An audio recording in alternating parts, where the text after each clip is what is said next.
Hello dear students, welcome to another session on 360 Biology Tutorials by Tanvir Malik.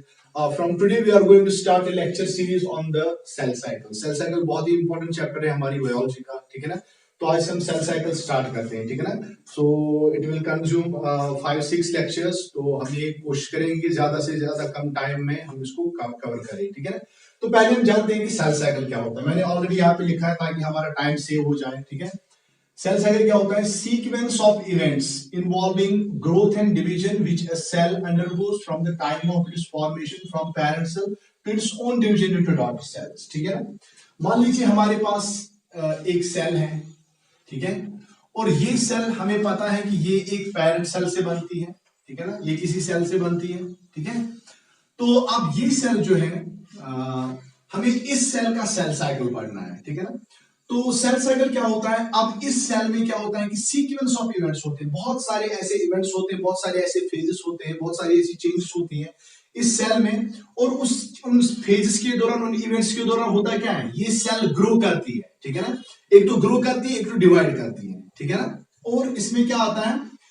इसमें वो सारी changes आती है, लेकिन कब, किस टाइम से लेकर किस टाइम तक, ठीक है ना? उस टाइम से लेकर जब ये पेरेंट सेल से बनती है, ठीक है ना, और उस टाइम तक जब ये खुद डिवाइड करती है इनटू डॉटर सेल्स, ठीक है ना? तो इस टाइम से लेकर इस टाइम तक जो भी यहां पर इस सेल में चेंजेस आती है, हम इसको बोलते हैं cell cycle. So cell cycle is sequence of events involving growth and division which a cell undergoes. तो ये सेल बहुत सारी it undergoes many changes, it undergoes growth and cell division, ठीक है ना? लेकिन कब से कहां तक? From the time of its formation from parent cell, किस टाइम से लेकर जब ये खुद पेरेंट सेल से बनती है, और कब तक? जब ये खुद डिवाइड होती है into daughter cells. This is what we call as the cell cycle. And the cell cycle was beautifully explained by two scientists, Howard and Pelley, in 1953. तो 1953 में हॉवर्ड और पेले ने हमें सेल साइकिल के बारे में बताया, ठीक है? अब चलिए, तो जो दो सेल डिविजन्स के बीच में टाइम आता है, ठीक है ना, यानी कि ये सेल जो है, ये सेल बन गई इस सेल से और इसने खुद डिवाइड किया, बनाई ये दो डॉटर सेल्स, ठीक है ना? तो इस डिवीजन से लेकर इस डिवीजन तक जो टाइम आता है उसको हम बोलते हैं generation time. That time is what we call as the generation time, ठीक है ना? So generation time is the time period between two successive cell divisions, ठीक है ना? तो जो लगातार जो दो सेल डिविजन्स आते हैं, जैसे पेरेंट सेल ने डिवाइड किया, बनाई ये सेल, अब इस सेल ने भी डिवाइड किया, तो इन दो सेल डिविजन्स के बीच में जो टाइम आता है, time period between two successive cell division, that's what we call as the generation time, ठीक है ना? तो ये अलग अलग ऑर्गेनिज्म में अलग अलग होता है, अलग अलग सेल्स में अलग अलग होता है. जैसे ह्यूमन बीइंग्स में, जैसे ह्यूमंस में this generation time is 24 hours, यानी कि दो सेल डिविजन्स के बीच में जो टाइम होता है वो होता है 24 आवर्स. और इसी तरीके से अगर हम यीस्ट की बात करें, यीस्ट में यही जनरेशन टाइम जो होता है दैट्स 90 मिनट्स. तो इनमें कम होता है, ठीक है? और ये डिपेंड करता है, ये एक तो डिपेंड करता है कि टाइप ऑफ सेल, सेल किस टाइप की है, दूसरा ये एक्सटर्नल फैक्टर्स पर भी डिपेंड करता है, यानी कि बाहर से कितना टेम्परेचर है, बाहर से फूड अवेलेबल है कि नहीं, बाहर से ऑक्सीजन सप्लाई है कि नहीं, तो उन सारी चीजों पे डिपेंड करता है कि सेल कब डिवाइड करेगी. तो नॉर्मल सेल में जब उसके पास एक्सटर्नल फैक्टर्स सारे अवेलेबल हो, फूड अवेलेबल हो, ऑक्सीजन अवेलेबल हो, टेम्परेचर अच्छा हो, तो उस टाइम जो सेल होती है, दो सक्सेसिव सेल डिविजन्स के बीच में जो जनरेशन टाइम होता है ह्यूमन बीइंग्स में दैट इज 24 आवर्स, और यीस्ट में यही होता है 90 मिनट्स, ठीक है ना? चलिए, अब ये जो सेल साइकिल होता है इसमें दो फेजेस होते हैं. There are two phases in the cell cycle, ठीक है? एक को हम बोलते हैं interphase and second one is M phase. M phase or mitotic phase, ठीक है ना? तो एक को हम बोलते हैं, दो फेज से सेल साइकिल, एक तो इंटरफेज, दूसरा एम फेज और माइटोटिक फेज, ठीक है? तो सबसे पहले हम बात करते हैं इंटरफेज की, ठीक है? याद रखिएगा, इंटरफेज जो है it is the preparatory phase, it is the preparatory phase, ठीक है। तो यहां पे मैं लिखता हूं इंटरफेज, यहां पे हम इंटरफेज लिखते हैं। इंटरफेज क्या है? It is actually the preparatory phase, it is the preparatory phase of the cell cycle. यानी कि अगर एक सेल को डिवाइड करना है, अगर इस सेल को डिवाइड करना है, तो डिवाइड करने से पहले ये अपने आप को प्रिपेयर करती है, ठीक है ना, ये अपने आप को तैयार करती है फॉर द सेल डिवीजन। मान लीजिए इस पेरेंट सेल ने डिवाइड किया, इसने ये सेल बनाई और एक सेल बनाई, लेकिन हम इसी सेल की बात करते हैं, ठीक है ना। तो अब जब ये सेल बनती है, अब ये सेल छोटी है, तो अब ये सेल जो क्या करेगी, ये ग्रो करेगी, ठीक है ना। इसमें एटीपी जनरेट होगा, इसमें एमआरएनए, इसमें आरएनए की सिंथेसिस होगी, इसमें डीएनए रेप्लिकेशन होगा, ठीक है ना। तो ये सारी चीजें जो होती है, इसको हम बोलते हैं प्रेपरेटरी फेज या इसको हम बोलते हैं इंटरफेज, ठीक है। तो इंटरफेज जो माना जाता है, it is the most active phase, it is the most active phase of cell cycle. तो पूरे इस सेल साइकिल में जो सबसे एक्टिव फेज है वो कौन है? वो है इंटरफेज, ठीक है ना। तो पहले पहले माना जाता था कि ये है, it is the resting phase, it is the resting phase of cell cycle. पहले माना जाता था कि ये क्या है? रेस्टिंग फेज, क्योंकि माना जाता था सेल को अगर डिवाइड करना है वो तो एम फेज में डिवाइड करेगी, सेल तो एम फेज में या माइटोटिक फेज में डिवाइड करेगी। लेकिन बाद में देखा गया कि माइटोटिक फेज से पहले भी एक फेज आता है इंटरफेज, और इस इंटरफेज में बहुत ज्यादा एक्टिविटी होती है सेल में, बहुत ज्यादा सेल एक्टिव रहती है, ठीक है ना। तो पहले तो माना जाता था ये रेस्टिंग फेज है, लेकिन ये रेस्टिंग फेज नहीं है, बल्कि ये सबसे ज्यादा एक्टिव फेज है सेल साइकिल का, ठीक है ना। हाँ, सो इसमें क्या होती है? इसमें एक्टिव सिंथेसिस होती है। It is the period of, it is the period of active synthesis. ये एक ऐसा पीरियड होता है सेल साइकिल का जिसमें एक्टिवली सेल सिंथेसाइज करती है कोई भी चीज, चाहे एटीपी सिंथेसाइज करना हो, चाहे अमीनो एसिड सिंथेसाइज करनी हो, चाहे प्रोटीन सिंथेसाइज करनी हो, चाहे आरएनए सिंथेसाइज करना हो, कुछ भी सिंथेसाइज करना हो, तो वो सारा कुछ होता है किसमें? इंटरफेज में होता है, ठीक है ना। तो चलिए अब हम देखते हैं कि इस इंटरफेज में भी जो होते हैं, इसमें बहुत सारे फेज, इसमें 3 फेजेस होते हैं, ठीक है ना। तो हम उन 3 फेज को एक एक करके डिस्कस करते हैं। We should be discussing the phases of the interface। अब जो हमारे पास इंटरफेस है, इंटरफेस में बेटा आप याद रखेंगे, इंटरफेस में 3 फेजेस होते हैं। एक तो G1 phase, S phase and G2 phase. तो ये हमारे पास 3 फेजेस हैं of the, these are the sub. Interphase तो खुद एक फेज है सेल साइकिल का। सेल साइकिल के मैंने पहले बताया 2 फेजेस हैं, इंटरफेज एंड एम फेज। अब इंटरफेस खुद एक फेज है, अब इसके सब फेजेस हैं G1 phase, S phase and G2 phase, ठीक है ना। तो सबसे पहले जब एक सेल बनती है, पैरेंट सेल से ये सेल बन गई, तो अब ये सेल जो है ये पहले जाएगी G1 फेज में, फिर जाएगी S फेज में, फिर जाएगी G2 फेज में, ठीक है ना। अब सेल का जो ये एक फेज से दूसरे फेज में गुजरना, फिर दूसरे फेज से तीसरे फेज में गुजरना, ठीक है ना। This process is controlled by cyclins, cyclins and cyclin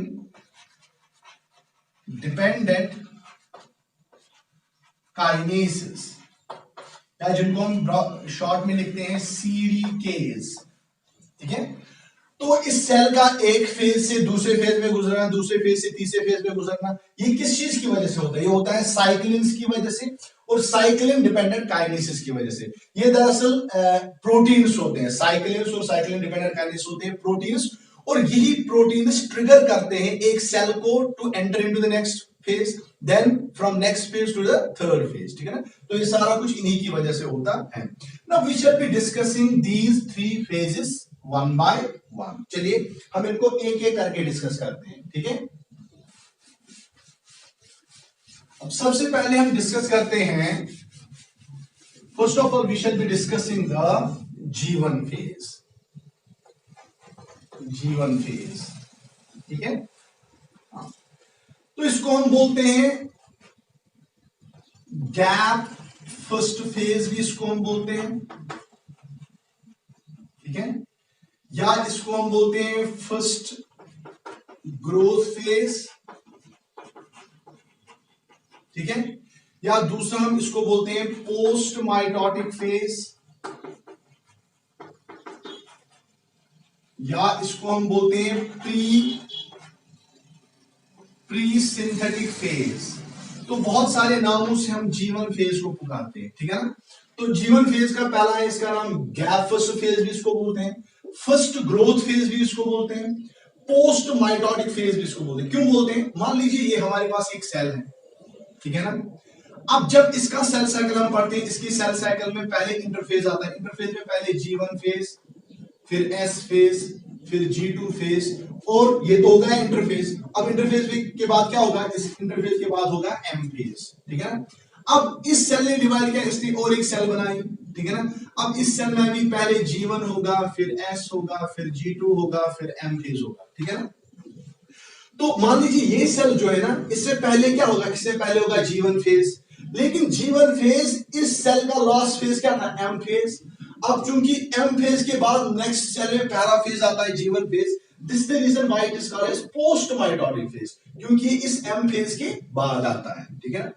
अब इसको हम प्री सिंथेटिक फेज भी बोलते हैं, क्योंकि S फेज से पहले आता है। S फेज का मतलब है सिंथेटिक फेज। अब सिंथेटिक फेज से पहले आता है प्री का मतलब है पहले आना। तो G1 phase comes prior to the S phase. This is the reason why it's called as the pre-synthetic phase. ठीक है ना।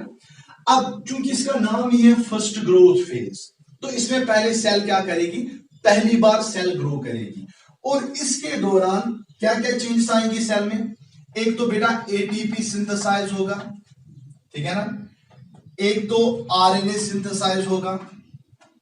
आरएनए में तीनों तरह के आरएनए, mRNA, rRNA, tRNA, तो ये तीनों तरह के आरएनए सिंथेसाइज होते हैं। इसके अलावा क्या होता है? इसके अलावा न्यूक्लियोटाइड्स भी सिंथेसाइज होते हैं, ठीक है। हाँ? तो इसके अलावा एंजाइम्स भी सिंथेसाइज होते हैं, ठीक है। तो ये सारी चीजें जो है, ये सारी चीजें सिंथेसाइज होती है किसमें? G1 फेज में। अब चलिए, जो ये G1 फेज के बाद S फेज है ना, S फेज एक ऐसा फेज है जिसमें डीएनए रेप्लिकेट करता है। क्या करता है? डीएनए, ये हम बाद में पढ़ेंगे। इसमें डीएनए रेप्लिकेशन होती है, यानी कि डीएनए अपनी जैसी और एक कॉपी बनाता है। अब उस डीएनए रेप्लिकेशन के लिए जो भी मटेरियल्स चाहिए, जो भी रॉ मटेरियल्स चाहिए, तो वो सारी चीजें बनती है किसमें? G1 फेज में। तो हम यहां पे लिखेंगे raw materials for DNA replication, ठीक है ना। तो डीएनए रेप्लिकेशन के लिए जो भी रॉ मटेरियल्स चाहिए वो सारा G1 फेज में बनता है, क्योंकि S फेज में बाद में क्या होना है? DNA replication. डीएनए रेप्लिकेशन तब होगा जब इसके लिए रॉ मटेरियल्स होंगे। रॉ मटेरियल्स ऑलरेडी सिंथेसाइज होते हैं किसमें?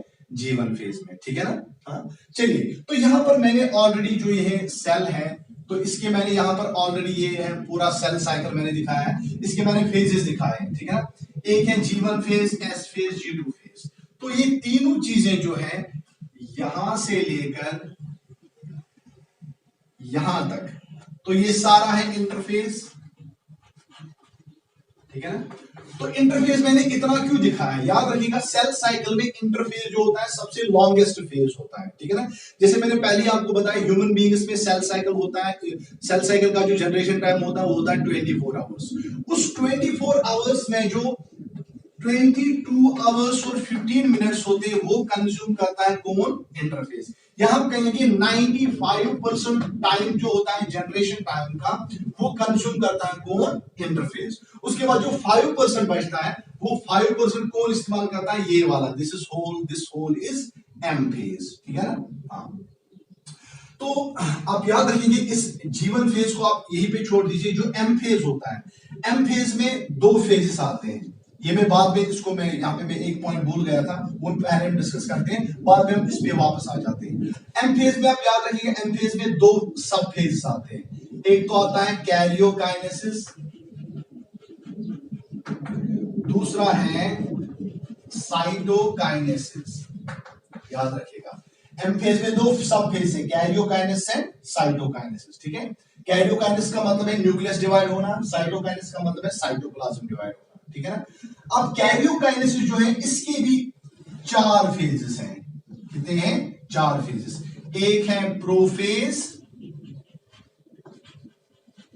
मेटाफेज, एनाफेज एंड टीलोफेज, ठीक है ना। तो कैरियोकाइनेसिस की ये प्रोफेज, मेटाफेज, एनाफेज, टीलोफेज इसके सब फेजेस हैं, ठीक है ना। और उसके बाद साइटोकाइनेसिस। तो वही मैंने यहां पे लिखा है, जो यहां से लेकर यहां तक जो आप ये वाला पार्ट देख रहे हैं, दिस इज एम फेज, ठीक है ना। अब एम फेज में क्या आएगा, पहले कैरियोकाइनेसिस, लेकिन कैरियोकाइनेसिस में 4 फेज है, प्रोफेज, मेटाफेज, एनाफेज, टेलोफेज। वही मैंने यहां पे दिखाया, प्रोफेज, मेटाफेज, एनाफेज, टेलोफेज।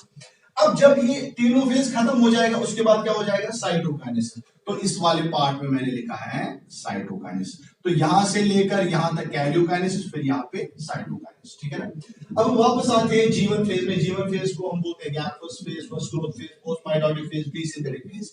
इसमें सिंथेसिस होती है, इसमें सेल ग्रो करती है, साइज में ग्रो करती है, और एटीपी सिंथेसाइज होता है, आरएनए सिंथेसाइज होता है, न्यूक्लियोटाइड्स, एंजाइम्स, और वो रॉ मटेरियल्स जो डीएनए रेप्लिकेशन के लिए चाहिए वो भी इसमें सिंथेसाइज होते हैं, ठीक है ना। चलिए, अब आपको यहां पे और एक चीज याद रखनी है कि कुछ सेल्स हमारी बॉडी में ऐसी होती है जो डिवाइड नहीं करती हैं, ठीक है ना। वो कौन सी सेल्स हैं, जैसे ब्लड सेल्स, जैसे न्यूरॉन सेल। ब्लड सेल्स में एक तो आरबीसी, डब्ल्यूबीसी, प्लेटलेट्स, एक तो ये सेल्स कभी भी जिंदगी में डिवाइड नहीं करती हैं। ये बोन मैरो में तो बनती है किसी सेल से, लेकिन खुद डिवाइड नहीं करती है, ठीक है ना। इनका फॉर्मेशन होता है बोन मैरो में, लेकिन डिवाइड ये कभी नहीं खुद करती है, ठीक है ना। तो न्यूरॉन सेल भी एक बार बन गई लाइफ टाइम में, फिर ये दोबारा कभी नहीं बनती है, ठीक है ना। तो ये भी डिवाइड नहीं करती है। तो ये सेल्स क्या करती हैं, जो ही ये बोन मैरो में बनती है, तो ये आ जाती है जीवन फेज में। किसमें आ जाती है, इस जीवन फेज में आ जाती है, फर्स्ट ग्रोथ फेज में। फर्स्ट ग्रोथ फेज में ये थोड़ा सा जब ग्रो करती है, उसके बाद ये एंटर हो जाती है एक फेज में जिसको हम बोलते हैं जी नॉट फेज। बहुत इंपॉर्टेंट, क्या बोलते हैं इसको, जी नॉट फेज बोलते हैं इसको, ठीक है ना। तो यहां पे मैं लिखूंगा जी नॉट फेज। ये जी नॉट फेज जो होता है ये क्विसेंट स्टेज होता है। जी नॉट फेज भी बोल सकते हैं, क्विसेंट स्टेज भी इसको आप बोल सकते हैं। तो मैं बोल रहा हूं कुछ सेल्स जैसे ब्लड सेल्स और न्यूरॉन सेल, ये ऐसी सेल्स हैं जो जीवन फेज में ग्रो करती हैं और बाद में फिर ये आगे नहीं चल पाती है, यानी कि फिर ये एस फेज में नहीं आती है, G2 फेज में नहीं आती है, फिर इनका डिवीजन तो नहीं होता है। इस वजह से इनका एस फेज में आना मुमकिन ही नहीं है, क्योंकि एस फेज में तब आएगी जब डीएनए रेप्लिकेशन होगा, लेकिन इनको डीएनए रेप्लिकेशन की जरूरत नहीं है क्योंकि इनको डिवाइड नहीं करना है, तो ये एस फेज में नहीं जाती। तो ये जीवन फेज में थोड़ा सा ग्रो करके एक स्टेज में जाती है जिसको हम बोलते हैं जी नॉट फेज और क्विसेंट स्टेज, ठीक है ना।